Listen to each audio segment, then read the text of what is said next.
First time ఇంట్లో try చేస్తున్నాను falooda mix powder అనేది. దీని గురించి ఏం ఐడియా లేదు, ఎలా ఉంటుందని కూడా. దీనిపైన మెన్షన్ చేసింది ఎలా తయారు చేసుకోవాలనేది. 1 లీటర్ పాలను తీసుకొని 1 గ్లాస్ వాటర్ యాడ్ చేయాలి. ఇవైతే 2 టీ గ్లాసెస్ ఆఫ్ వాటర్ అయితే ఉంటాయి. స్టవ్ ఆన్ చేసి పాల గిన్నెను పెట్టి పాలు పొంగొచ్చిన తర్వాత ఫలూదా మిక్స్ పౌడర్ ప్యాకెట్ మొత్తం వేసేయాలి. నేను పచ్చి పాలను తీసుకున్నాను కాబట్టి పాలు పొంగొచ్చిన తర్వాత ఈ ఫలూదా మిక్స్ పౌడర్ని యాడ్ చేశాను. ఇలా మధ్య మధ్యలో కలుపుకుంటూ లో టు మీడియం ఫ్లేమ్లో 15 మినిట్స్ వీటిని మరిగించుకోవాలి. మరిగిన తర్వాత 15 మినిట్స్ తర్వాత స్టవ్ ఆఫ్ చేసి మూత పెట్టి పూర్తిగా చల్లారిన తర్వాత ఫ్రిడ్జ్లో పెట్టాలి. ఈ ఫలూదా బాగా చల్లగా అయిన తర్వాత ఫ్రిడ్జ్లోంచి బయటికి తీసి ఇలా కలుపుకోవాలి. దీనిపైన jelly, ice cream, dry fruits, fresh fruit పీసెస్తో గార్నిష్ చేసుకోవాలని రాసిందనమాట.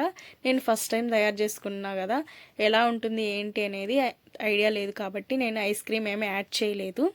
Fresh fruits pieces, dry fruits మాత్రమే యాడ్ చేస్తున్నాను.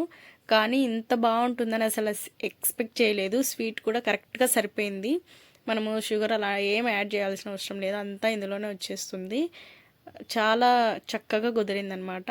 ఇంకా ఐస్ క్రీమ్ ఉంటే ఇంకా చాలా బాగుండేది అనిపించింది. చల్ల చల్లగా టేస్టీగా చాలా బాగుంది. వీడియో నచ్చితే లైక్ చేయండి please. Thank you so much.